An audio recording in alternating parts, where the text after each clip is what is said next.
30 জনের জন্য আমাদের বাড়িতে প্রত্যেকদিন রান্না করতে হয়।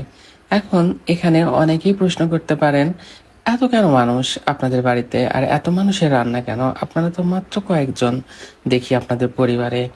সত্যি কথা বলতে আমাদের পরিবারে আমরা হচ্ছি আমি, আনিকা, আশফিয়া, তুলি, আমার মা, আমার বাবা। তাহলে আমরা হলাম 6 জন। আর আমার ফুপু আছে, ফুপুর মেয়ে আর ফুপুর জামাই, মানে আমার বাড়িতে আমার এই ফুপু কাজ করে।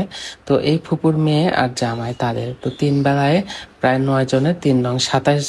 আর এক্সট্রা একজন থাকে, আমার ওই যে বোনের মেয়ে মীরা থাকে, আরো অনেকেই থাকে, তো একটা ধরছি এক্সট্রা, তাই 30 জন হয়েছে। এটা শুধু আমাদের পরিবারের লোক। আর যখন আমাদের বাড়িতে কোনো মেহমান আসে, তো দেখা যাচ্ছে সেদিন 35 জন, 40 জন, এমনও দিন যায় 50 জনের রান্নাও করতে হয়। এটা আমাদের রোজকার রুটিন হয়ে গেছে। আর এই সব রান্নাগুলো তুলি একা হাতে করার চেষ্টা করে। বাইরের কাজগুলো ধোয়া, কাচা, ঝাড়ু দেওয়া এগুলো আমার ফুপু যদিও করে, কিন্তু রান্নার কাজটা তুলি নিজের হাতে করতে বেশি পছন্দ করে। কারণ তুলি একটা জিনিস ভালো করে জানে, তার পরিবারের লোকজন তুলির হাতে রান্নাটাই বেশি পছন্দ করে। আমাদের বাড়িতে প্রায় সময় বাটা মশলা দিয়ে বেশি রান্না হয়। তো মানে আমার ফুপু আমাদের বাড়িতে আসার আগে যখন তুলি একাই রান্না করতো, তখন মানে সব রান্নাই তুলি বাটা মশলাতেই করতো। তখন আমাদের ব্লেন্ডার ছিল না। কিন্তু এখন আশফিয়া হওয়ার পর আর ওইভাবে কাজ করতে পারে না, মানে যখনই তুলি রান্নাঘরে যায় তখনই আশফিয়া এসে জ্বালাতন শুরু করে। সেজন্য শুধু রান্নার সময়টুকুতেই তুলি আসে। তো আজকে আমাদের এই যে গরুর বট রান্না হচ্ছে, এগুলো হচ্ছে কোরবানি ঈদের বট ছিল। তো তুলি বলছিল যে বেশি দিন হয়ে গেলে আবার ভাল লাগবে না, তো সেজন্য সাথে কিছু আলুও দিয়ে দিছে। আমি কিন্তু প্রত্যেকটা ভিডিওতেই বলি গরুর মাংসের সাথে আলু দিলে আমার খুব ভাল লাগে, তো বটের সাথেও আলু দিলে ভাল লাগে।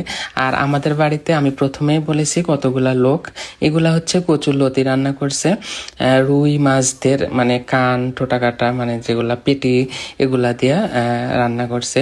এদিকে রান্না করতে করতে আমার ফুপু হচ্ছে আম কেটে নিয়ে আসছে তুলির জন্য, বলছে তুলি এই দেখো আমগুলো নষ্ট হয়ে যাচ্ছে, খাও। এইদিকে আমার আশফিয়া দেখেন একটা কামড় দিয়ে কি সুন্দর করে আমটা খাচ্ছে। তো যাই হোক, আমি কিন্তু প্রথমেই বলছি যে আমাদের বাড়িতে অনেক লোক, এই জন্য ভুড়ির সাথে আলু দিয়েছে, কারণ অল্প ভুড়ি রান্না করলে তো হবে না সবার, এই জন্য একটু আলু সাথে দিছে। আর ভুঁড়ির মধ্যে যে তেল ছিল সে তেলগুলা তুলি ফেলে দিছে, এই জন্য ভুঁড়িটাকে একটু শুকনা শুকনা লাগছে। অনেক সময় হয় কি বেশি তেল হলে ভটভট ভটভট করে তেলে ইয়া হয়ে যায়, ভাত নিলে খাওয়া যায় না। সেজন্য সব তেল ফালাই দিয়ে এভাবে শুকনা করে ভাজা ভাজা করছে। তো তুলি আমাকে একটু দিল যে তুমি একটু চেখে দেখো তো লবণ ঠিক আছে কিনা। আমি মুখে দিয়ে বললাম সব একদম পারফেক্ট। তো এখন রান্না শেষ, এগুলা রান্নাঘরে নিয়ে যাবে। আজকে প্রচন্ড গরম ছিল, আমি তো একটু ভিডিও করতে এসে অবাক হয়ে গেছি যে এত গরমের মধ্যে তুলি কি করে রান্না করছে। তো যাই হোক, এই ছিল আমাদের আজকের ভিডিও। সবাই ভালো থাকবেন এবং সুস্থ থাকবেন। আল্লাহ হাফেজ সবাইকে।